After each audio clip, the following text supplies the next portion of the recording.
Merci à tout le monde d'être là. Voici les objectifs. Aujourd'hui, je vais tenter d'avancer du côté de l'immunisation pour protéger les adultes et particulièrement les adultes vulnérables, décrire le rôle de la vaccination pour favoriser la protection contre les maladies évitables par la vaccination et vous aider à mieux connaître les différents vaccins qui sont offerts et qui sont recommandés selon les conditions médicales et votre état de santé. La vaccination, c'est vraiment une intervention qui est jugée très rentable par la santé publique et aujourd'hui, en 2023, au Canada, il n'y a aucune intervention de santé publique qui sauve plus de vies que la vaccination. Pensez aux sièges d'auto, aux détecteurs de fumée, à toutes sortes de mesures qui sont recommandées pour diminuer nos risques de décès, de mortalité, bien sûr, mais aussi de maladies graves. Et la vaccination est en tête de liste, même dans un pays développé comme le Canada en 2023. D'ailleurs, pour certaines interventions, c'est vraiment bien reconnu que on sauve de l'argent avec un programme de vaccination, même en incluant les frais pour les infirmières qui vont vacciner, etc. Donc, vraiment des interventions qui sont très, très, très précieuses. Et on voit ici le vaccin antigrippal, par exemple, chez les 65 ans et plus, en bonne santé, où on sauve jusqu'à 45 $ par année si on calcule justement les frais d'hospitalisation, de soins intensifs, etc. Diphtérie, tétanos, coqueluche chez les enfants aussi, on sauve des sous, la rougeole, rubéole, oreillon, etc. Donc, au niveau de la vaccination, qui sont les patients les plus à risque? Qui bénéficient le plus de la vaccination? Et là, je parle bien sûr de vaccination chez les adultes. Les enfants, c'est sûr que le bénéfice, il est immense et les années de vie sauvées sans maladie chronique, sans séquelles, sans mortalité sont immenses à l'enfance. Mais aujourd'hui, on va se concentrer chez les adultes. Et vous allez voir que les bénéfices sont quand même pas mal grands.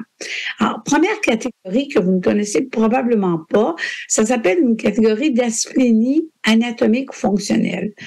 Anatomique, ça veut tout simplement dire qu'il n'y a plus de rate. Quelqu'un qui a eu un accident de ski, qui a eu une intervention chirurgicale où on a enlevé la rate, par exemple, a une asplénie, pas de spleen en anglais, la rate, pardon, anatomique puisqu'elle est partie, mais il y a aussi toutes sortes de conditions médicales qui font que la rate ne fait plus son travail. La rate est un grand filtre de bactéries dans notre corps et de globules rouges anormaux, etc. Donc, si la rate ne fait plus son travail, les bactéries peuvent se multiplier davantage. Excusez-moi, c'est un peu étrange, je vous parle de maladies respiratoires alors que j'ai une bonne infection respiratoire en ce moment. Je suis vaccinée, par exemple, mais on ne peut pas empêcher tous les rhumes. Alors, les maladies qu'on retrouve le plus souvent associées à une asplénie fonctionnelle, donc la rate qui ne fonctionne pas bien. Il y a l'entéropathie au gluten, la vraie maladie cœliaque, le lupus érythémateux chronique disséminée, les gens qui ont des maladies inflammatoires de l'intestin comme la colite ulcéreuse et la maladie de Crohn et toutes sortes de maladies des cellules des globules rouges, entre autres, qui font que les bactéries comme les pneumocoques, les méningocoques et l'hémophilus influenzae, qui n'est pas la grippe, là, c'est une autre bactérie, vont avoir un beau jeu pour poser des risques très, très grands chez ces personnes-là. Bien sûr, il y a des personnes qui sont immunosupprimées aussi qui vont être plus à risque. Quelqu'un qui a un diagnostic de cancer récent, avec ou sans traitement, voit son système immunitaire affaibli parce que le système doit lutter contre ce cancer et ça crée une du système immunitaire. On parle de cancers qui ont un risque d'envahissement, bien sûr, pas un petit cancer de peau non envahissant, pas dangereux du tout, là, on ne s'inquiète pas avec ça, mais des cancers plus graves qui vont habituellement mener vers de la chimiothérapie, de la radiothérapie ou une chirurgie. Même avant ces traitements-là, on considère la personne immunosupprimée et une fois que les traitements sont complétés, jusqu'à 2 ans après la fin de la radiothérapie ou de la chimiothérapie, les personnes sont considérées au sens de la santé publique comme encore immunosupprimées et ont toujours droit à des vaccins gratuits. Vous allez voir qu'il y en a beaucoup pour cette catégorie-là. Bien sûr, il y a des infections chroniques comme le VIH qui va ou pas mener au sida, qui vont amener de l'immunosuppression, même quand la personne est très, très bien traitée. Et il y a des déficiences congénitales. Alors, de la santé publique, au niveau du PIC, vous allez voir souvent le mot PIC qui est mentionné, c'est le protocole d'immunisation du Québec. C'est un peu la Bible en vaccination chez tous les vaccinateurs au Québec. Et les gens vont vous dire, ben, si je regarde dans le PIC, vous n'avez pas droit à la vaccination gratuite ou vous avez droit à la vaccination gratuite. Alors, c'est ça, c'est le protocole d'immunisation du Québec. Bien, on considère que les personnes qui savent qu'elles vont devenir immunosupprimées devraient idéalement mettre à jour leur vaccin avant le début d'immunosuppression. Par exemple, une maladie de Crohn qui va commencer un traitement immunosuppresseur ou quelqu'un qui a une MPOC, c'est la journée de la MPOC aujourd'hui, quelqu'un qui a une MPOC et qui voit que sa condition se détériore et le médecin parle soit d'ajouter un agent biologique pour le traiter ou de donner des doses de cortisone dans son plan d'action. Mais la cortisone est un agent immunosuppresseur, puis si on doit en prendre fréquemment de façon prolongée, il va y avoir une immunosuppression à ce moment-là. La personne devrait tout de suite penser à vérifier ses vaccinations et aura droit à des vaccins gratuits. Quand quelqu'un est déjà sur un traitement, habituellement, ça va être à long terme, mais parfois, on sait que ça va terminer bientôt. Alors, quelqu'un qui a un cancer du poumon et qui est en chimiothérapie, mais ça se termine bientôt, là. Il reste seulement un traitement. Après, on va arrêter puis on va observer, on va faire des scans et tout. On peut à ce moment-là attendre que son système immunitaire remonte un petit peu parce que la chimiothérapie va avoir affaibli le système immunitaire, même si elle fait un bon travail. Et à ce moment-là, on va la vacciner après. Mais si on a quelqu'un qui est déjà immunosupprimé avec son traitement puis que le traitement est à long terme, on n'attendra pas, on va la vacciner dès maintenant. Dans les recommandations aussi, il ne faut pas oublier de mettre à jour la vaccination des proches. C'est très, très important quand on vit avec ces personnes-là peuvent devenir des véhicules pour des bactéries et nous contaminer, même si elles-mêmes ne seraient pas très malades avec ces bactéries-là. Nous, on peut l'être beaucoup si on a une MPOC ou des conditions médicales qui affaiblissent notre système. Donc, important de s'assurer que nos proches aussi sont bien vaccinés pour éviter la contamination. On l'a vu beaucoup, ce principe-là, avec la COVID, où on parlait vraiment de vacciner l'entourage des personnes les plus fragiles. Mais c'est la même chose avec la majorité des autres vaccins. Donner un vaccin qu'on appelle vivant atténué, comme le vaccin contre la rougeole ou le vaccin contre la fièvre jaune, à quelqu'un qui est immunosupprimé. Alors encore là, si on sait que la personne va le devenir parce que le médecin envisage de lui prescrire un agent biologique, par exemple, bien, si la personne envisage d'aller voyager en Amazonie ou en Afrique centrale où il y a de la fièvre jaune, il faudrait tout de suite lui donner le vaccin parce qu'après ça, ce sera plus jamais possible. Les comorbidités qu'on appelle les maladies chroniques augmentent de beaucoup les risques d'avoir différentes maladies. Il n'y a pas que l'immunosuppression qui va augmenter ces risques, même si c'est la catégorie la plus grande en général. L'âge est un facteur de risque en soi. Le fait d'avoir 65 ans et plus, même si on est en forme, qu'on fait de l'exercice, qu'on a un poids santé, on est quand même à risque d'avoir des cataractes. Mais on est aussi à risque d'avoir plus d'infections parce que le système immunitaire aussi a vieilli, comme notre audition, comme nos yeux. Donc, c'est un facteur de risque, le fait d'avoir 65 ans. Le fait d'être diabétique, d'avoir de l'asthme, d'avoir une insuffisance rénale chronique ou d'avoir 3 comorbidités ou plus. Qu'est-ce que c'est 3 comorbidités? Par exemple, une maladie pulmonaire, la MPOC, ajoutée à une maladie cardiaque chronique, quelqu'un qui a eu des stents au niveau cardiaque, ajouté à un diabète, on est rendu à 3. Et là, on est rendu à un risque aussi grand que si on était immunosupprimé. Les personnes qui sont aspléniques, dont je vous parlais au tout début, elles vont avoir un risque jusqu'à 32 fois plus grand que la population générale d'avoir des complications avec les infections comme les pneumocoques, les méningocoques, et c'est pour ça que leurs vaccinations sont gratuites. Les adultes âgés, donc, sont particulièrement vulnérables aux conséquences négatives de différentes maladies. mais ça s'ajoute à tout ce que je viens de vous dire. Alors, le risque global, selon les personnes, va varier au niveau d'une maladie, mais il va augmenter si on a des facteurs de risque additionnels. Dans les facteurs de risque, on va avoir l'environnement, les modes de vie, les stress physiques, psychologiques, le fait de vivre dans une résidence pour personnes âgées ou de vivre en communauté où il y a beaucoup de personnes ensemble qui échangent des bactéries dans leur quotidien, va augmenter les risques. Mais aussi, les gens qui vieillissent vont avoir plus de maladies chroniques, donc l'apparition d'un MPOC, la présence d'asthme qui continue dans la vie adulte, les maladies cardiovasculaires, le diabète, comme je vous disais, et même l'obésité qui ralentit la capacité de bien respirer va augmenter ces risques-là, et aussi toutes les conditions qui vont mener à un affaiblissement du système immunitaire qui vont arriver au fil des ans avec parfois des traitements biologiques, la chimiothérapie, l'infection par le VIH ou d'autres causes d'immunodéficience.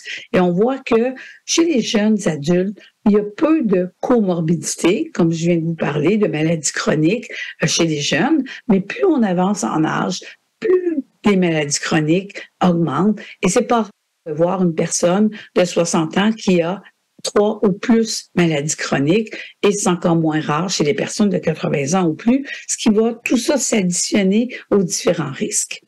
Ce que les gens ne savent pas en général, c'est que les infections ont des impacts au niveau de notre inflammation dans notre corps. Et cette inflammation-là crée une déstabilisation de nos plaques d'athérosclérose, le cholestérol qui se dépose dans nos artères et tout ça, qui forment des plaques. Bien, s'il y a beaucoup d'inflammation, si on a une maladie grave qui va toucher tout notre système, ça va les rendre fragiles, ça peut permettre qu'elles se décollent plus facilement, qu'elles saignent, qu'elles créent des spasmes à l'endroit où c'est décollé, où ça saigne. Et ça, dans les artères, ça veut dire un risque d'accident vasculaire cérébral ou d'infarctus du myocarde, du cœur, donc une crise cardiaque directement liée au fait que la personne a eu une grippe, que la personne a eu un virus respiratoire syncytial, une infection avec un pneumocoque ou même un zona. Donc ça a été bien démontré depuis les années 60 pour la grippe et avec les années 90-2000, on a de plus en plus démontré ça. Et vous le savez probablement, on l'a démontré aussi même avec la COVID, qui est une infection beaucoup plus récente, où on a démontré un risque d'atteinte cardiaque directement lié aux facteurs d'inflammation dans notre système quand on a ces infections-là.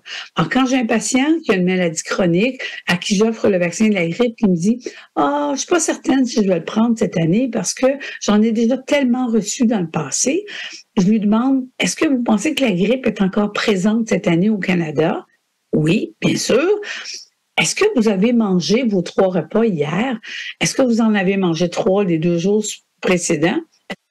Pas que vous avez assez mangé, vous devriez arrêter.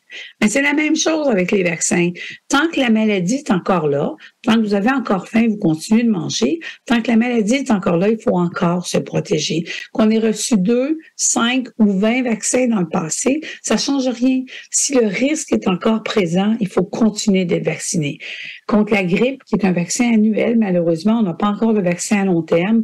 Contre la COVID, bien sûr. Et heureusement, on a des vaccins qui, eux, durent longtemps contre les pneumocoques, contre le virus respiratoire syncytial, je vais vous en parler dans une minute, c'est le nouveau vaccin. Ça dure au moins 2 ans. Contre les pneumonies, probablement 10-15 ans. Contre les zona, on est rendu à 20 ans. Donc, on n'a pas besoin de recommencer annuellement pour ces maladies-là parce que notre système immunitaire forme une bonne réponse, pas avec la grippe, malheureusement. Alors, du côté des pneumocoques, justement, c'est une bactérie qui est responsable de beaucoup de pneumonies, mais aussi qui peut causer des infections du cerveau et d'autres complications graves, qui peuvent amener à des hospitalisations, même aux soins intensifs avec intubation, etc.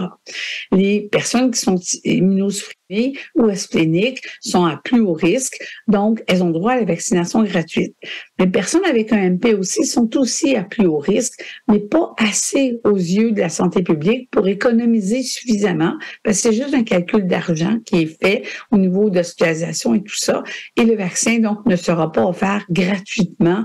Le bon vaccin, le nouveau vaccin qui est un peu plus cher. Le vaccin qui est offert gratuitement est un vaccin qui est ancien, qui couvre malheureusement beaucoup moins longtemps. Le gouvernement canadien, Santé Canada, fait des recommandations lorsque des nouveaux vaccins sortent et c'est clair pour Santé Canada que le vaccin Prevnar 20, le Pneumo 20, qui est un nouveau vaccin beaucoup plus efficace, devrait être proposé à toutes les personnes qui ont 65 ans et plus et toutes les personnes qui ont 50 à 64 ans qui ont des maladies chroniques, comme la MPOC et les personnes qui ont des troubles de l'immunodéficience qui ont à partir de 18 ans. Le gouvernement du Canada, Santé Canada, fait des recommandations qui ne sont pas accompagnées de budget. C'est la province qui décide des budgets. Donc, au Québec, la province a décidé que le vaccin serait gratuit pour les personnes immunodéprimées ou spléniques, mais pas pour les maladies chroniques, malheureusement. Et le vaccin devrait être proposé aussi chez les personnes de 65 ans et plus, même si elles ont déjà été vaccinées avec un Prevnar 13, un Pneumo 23, un Pneumovax. Santé Canada a dit 5 ans, mais le Québec a dit 1 an seulement, c'est suffisant parce que les risques sont très grands. Du côté du zona, c'est une maladie qui arrive suite à l'infection par la varicelle. En général, lorsqu'on est enfant, le virus reste dans notre corps endormi toute notre vie. Et le risque va augmenter avec les années. On voit là le nombre de cas qui augmente avec les années. Le risque est plus grand chez les femmes que chez les hommes. On ne sait pas vraiment pourquoi. Et il est plus grand aussi si on a de notre famille qui ont fait un zona, comme s'il y avait quelque chose de génétique qui faisait qu'on ne contrôlait pas bien le virus et qu'on ne le gardait pas endormi toute la vie. Mais toute une kyrielle de maladies chroniques avec immunosuppression ou pas, incluant la MPOC, le diabète, la dépression, les maladies cardiovasculaires, l'insuffisance rénale, les maladies que je vais continuer de vous répéter tout au long de ma présentation, augmentent aussi le risque de zona. Le vaccin n'est gratuit au Québec que pour les personnes immunosupprimées de 18 ans et plus et pour les personnes de 80 ans et plus. Il est gratuit dans d'autres provinces pour d'autres conditions médicales. Alors, même si votre sœur qui vit dans une autre province a eu droit au vaccin gratuit à 75 ans, par exemple, bien, malheureusement, il faut suivre au Québec les règles du Québec et la gratuité, pour l'instant, a commencé par les 80 ans et plus. Il faut comprendre qu'on a d'emblée dit, OK, les immunosupprimés sont tellement à risque qu'on va leur donner à partir de 18 ans. Et c'était beaucoup de monde, ça, à vacciner pour un vaccin qui est assez coûteux. Dans les années qui suivent, on s'attend à ce que le groupe d'âge visé par la vaccination gratuite diminue progressivement, mais on ne sait pas quand exactement.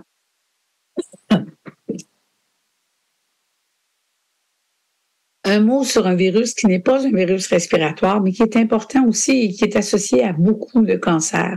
Le virus du papillome humain est responsable d'un cancer sur 20 à peu près à l'échelle mondiale, autant chez les hommes que chez les femmes. On le connaît bien pour son association avec le cancer du col de l'utérus, mais depuis les programmes de dépistage qui sont bien faits au Canada et la vaccination chez les filles en particulier qui a commencé en premier au Québec et qui s'est étendue aux hommes plus tard, on a beaucoup diminué le cancer du col, mais les cancers au niveau de la gorge, de la tête et du cou qui sont dus au VPH et les cancers de l'anus en particulier sont en augmentation année après année. Donc, le vaccin est maintenant recommandé et gratuit pour les personnes immunosupprimées jusqu'à l'âge de 45 ans. Il est recommandé à toute personne qui a jusqu'à 45 ans. Il est vraiment recommandé indépendamment du fait que vous ayez beaucoup ou pas de partenaires sexuels. Il faut comprendre que les cancers ont une incubation de 20 à 30 ans. Donc, c'est toute votre vie sexuelle qu'il faut reculer pour penser à vos facteurs de risque, incluant les facteurs de risque de vos partenaires sexuels qui ont eu d'autres partenaires qui auraient pu vous contaminer. Donc, ça peut faire beaucoup de monde qui sont en lien avec vos risques.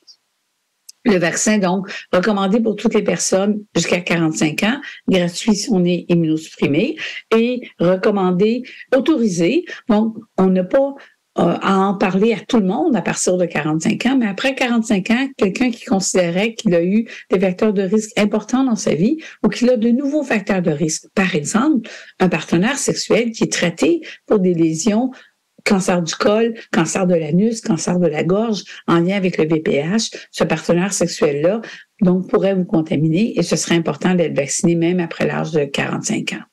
Le tout nouveau vaccin sur notre marché en ce moment, c'est le vaccin du virus respiratoire syncytial. C'est le virus qui est le plus en circulation en ce moment au Québec. Depuis le mois de mai, d'ailleurs, la grippe est plutôt saisonnière et va arriver ces dernières années, a commencé plutôt en décembre ou janvier même, et va aller jusqu'au mois d'avril. Le virus respiratoire syncytial peut être présent à l'année, mais on va avoir une recrudescence à partir de fin septembre, début octobre à peu près, jusqu'au mois de mai particulièrement. Et vous voyez que même si la majorité des hôpitaux ne testent pas pour le virus respiratoire syncytial, on ne teste jamais au bureau non plus pour ça, c'est quand même le champion en ce moment au niveau des cas. Si vous dites que vous n'en avez jamais entendu parler, si l'année passée vous avez entendu parler de la triple pandémie, elle était due au virus respiratoire syncytial principalement. Donc, une maladie qui a une incubation de quelques jours. Les personnes sont contagieuses la veille du début des symptômes. Ça rend les précautions pour empêcher la transmission à d'autres personnes très difficiles, évidemment. Et la majorité des infections respiratoires, la grippe, la COVID, ont cette particularité-là d'être contagieux même la veille de nos symptômes. Après ça, la contagion va durer à peu près une semaine normalement, mais les personnes immunosupprimées peuvent être contagieuses jusqu'à 3 mois après le début. Les symptômes du virus respiratoire syncytial sont tout à fait semblables aux symptômes qu'on retrouve avec la COVID, avec la grippe, avec les pneumonies.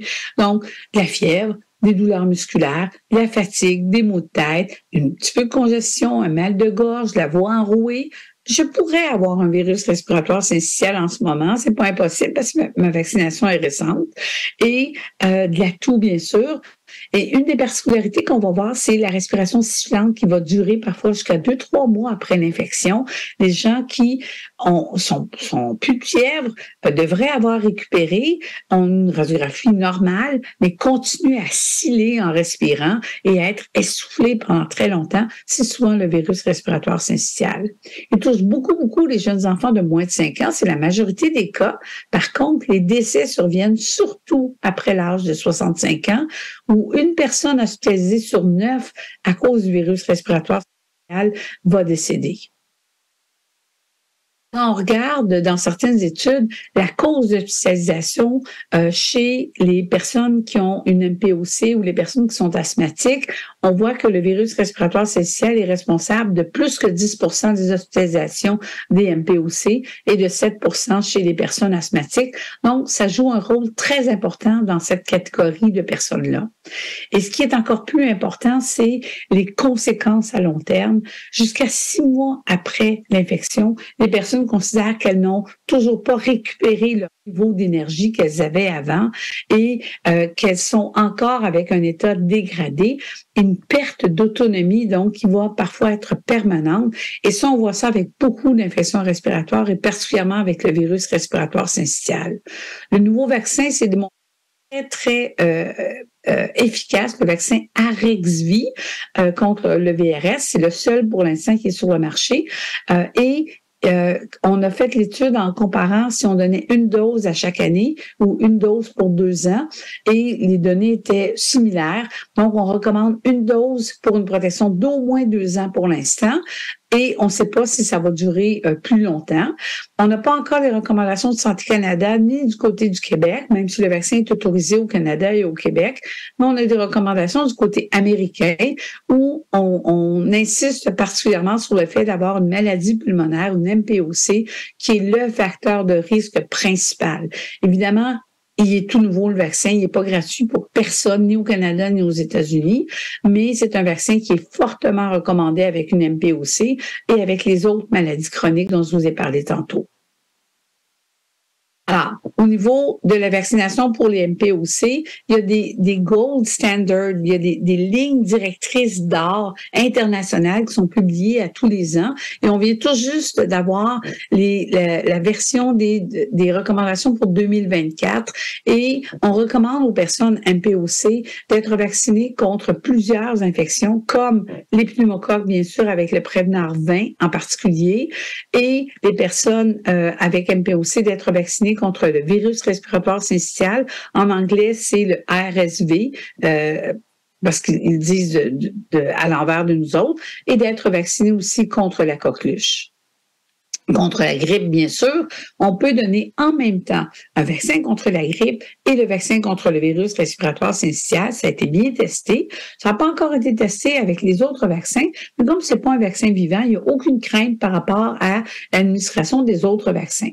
Si c'est plus facile pour vous d'aller vous faire vacciner à 2-3 jours d'intervalle pour différents vaccins, c'est tout à fait possible. Mais si c'est compliqué pour vous de vous rendre au site où vous allez vous faire vacciner, en ce moment, ce sont les cliniques santé voyage et les pharmacies qui vaccinent contre le VRS, mais vous pouvez tout recevoir en même temps sans crainte. C'est la saison de la grippe. Alors, évidemment, une forte recommandation de vaccination annuellement contre la grippe pour les personnes avec une MPOC. Et c'est la même chose aussi. Le nouveau vaccin contre la COVID, il est complètement différent. Il a été complètement reconstruit et pour tenir compte de toutes les mutations qu'on a eues. Et c'est super important de se faire vacciner encore récemment. On n'oublie pas diphtérie, tétanos. Et au Québec, on offre la coqueluche aussi à chaque grossesse, qui est important. Rougeole, rubéole, oreillon, chez les personnes qui sont nées avant 1970, on n'a pas besoin de s'en préoccuper. On a tous fait la rougeole à cette période-là. Les affections en méningocoque, ça va être particulièrement les gens qui ont une asplénie, pour qui ça va être gratuit. Et bien sûr, c'est la saison des voyages dans le Sud. N'oubliez pas de vous faire vacciner avec tous les vaccins qui sont destinés au voyage selon les destinations. Alors, on retient qu'on a 17 maladies mortelles, sans parler des vaccins pour les voyageurs, qu'on peut offrir à des adultes. Je ne vous ai pas parlé de tout, là. Je me suis concentrée sur les nouveautés et les vaccins particulièrement recommandés pour les personnes à haut risque, immunodéprimés ou avec des maladies chroniques comme la MPOC. Et je vous ai fait un petit résumé ici. Et il y a des nouveaux vaccins qui arrivent tout le temps. Alors, pour les grands voyageurs, là, il va y avoir des vaccins contre la dengue et la chikungunya qui s'en viennent. Rappelez-vous que les vaccins au Canada, ils sont sécuritaires, ils sont efficaces et le risque des vaccins est minime comparé au risque des maladies qui peuvent affecter en grand votre être autonome pour le futur. Alors, je m'arrête ici pour la période de questions. Il n'y a pas de mauvaises questions, alors allez-y. J'imagine que quelqu'un va me poser vos questions. Alors, j'attends qu'on me parle de questions. Bonjour, Mme Christine. Oui, bonjour, vous m'entendez? Alors, oui. Bonjour. Merci pour votre présentation. On a des questions pour vous. Alors, la première, peut-on avoir les deux sortes de vaccins pour la grippe? Pas en même temps, ça ne vaut pas la peine ou pas la même année, mais il y a différentes sortes de vaccins contre la grippe, effectivement. Il y en a maintenant qui ne contiennent plus d'œufs, etc. Il n'y a pas de problème à recevoir n'importe lesquels, ils sont tous très efficaces. Si c'est en même temps grippe, COVID, virus respiratoire syncytial, pneumocoque qu'on demandait, oui, on peut recevoir tous en même temps. On va avoir mal au bras, par exemple. On ne fait pas ça la veille de garder nos petits-enfants, là, parce qu'on va avoir ou de corder une corde de bois. Oui, il n'y a pas de danger à recevoir tous en même temps. Excellent. Mais merci. J'ai une autre question. Quel est le coût pour un patient du vaccin Arexvy? Le vaccin Arexvy coûte environ 280 $. Et comme je vous disais, il n'est pas couvert gratuitement pour personne. Il faut étaler ce coût-là, on pense, sur 2 ans à peu près, là, possiblement 3 ans. Les études sont en cours. On va le savoir d'ici l'année prochaine, là, si ça protège pour plus que 2 ans ou pas. Il faut attendre un peu les études. Noël s'en vient, hein, et de demander à nos proches des sous pour se faire vacciner, c'est une très, très bonne idée. Souvent, on ne sait plus quoi demander pour Noël et entre 3 poinsettias ou des sous pour diminuer les frais d'un vaccin, honnêtement, je pense que ça vaut la peine. Le vaccin est destiné aux 60 ans et plus. Il y a beaucoup de 60 ans et plus qui sont encore au travail, qui ont une assurance en lien avec leur travail, et beaucoup d'assureurs le couvrent aussi. Donc, vérifiez avec votre pharmacien ou avec votre assureur si c'est couvert. Ça vaut la peine quand c'est un vaccin aussi coûteux. Parfait. Nous avons une dernière question. Pouvons-nous être vaccinés lorsque nous sommes sous chimiothérapie à long terme? Absolument. Alors, comme je disais, si on sait que la chimiothérapie va finir bientôt, on attend que ça soit terminé pour permettre à notre système immunitaire de se reconstituer un petit peu. Si la chimiothérapie est sur un long terme, c'est un peu comme les personnes qui prennent des agents biologiques aussi à long terme, bien, on n'a pas de date où on pense que le système immunitaire va s'améliorer, donc on vaccine tout de suite. Parce que les personnes sous chimiothérapie, les personnes immunosupprimées sont beaucoup, beaucoup plus à risque, plus que 10 fois dans certains cas, d'avoir des complications en lien avec différentes infections qu'on peut prévenir par la vaccination. Même si la vaccination va être un petit peu moins efficace, cette efficacité-là qui est quand même présente, même si elle est plus faible, elle va quand même diminuer le risque non seulement de l'infection elle-même, mais si on a l'infection, d'avoir des complications en lien avec cette infection-là. Mais c'est un exemple idéal, la chimiothérapie à long terme, pour penser aussi à demander à vos proches, faites-vous donc vacciner contre les choses qui sont les plus contagieuses et qui pourraient m'amener, moi, à être hospitalisée. Mais merci beaucoup. Alors, merci pour tout, pour votre conférence et d'avoir répondu à toutes nos questions. Et nous vous souhaitons une super belle après-midi. Merci beaucoup à tous et faites-vous vacciner.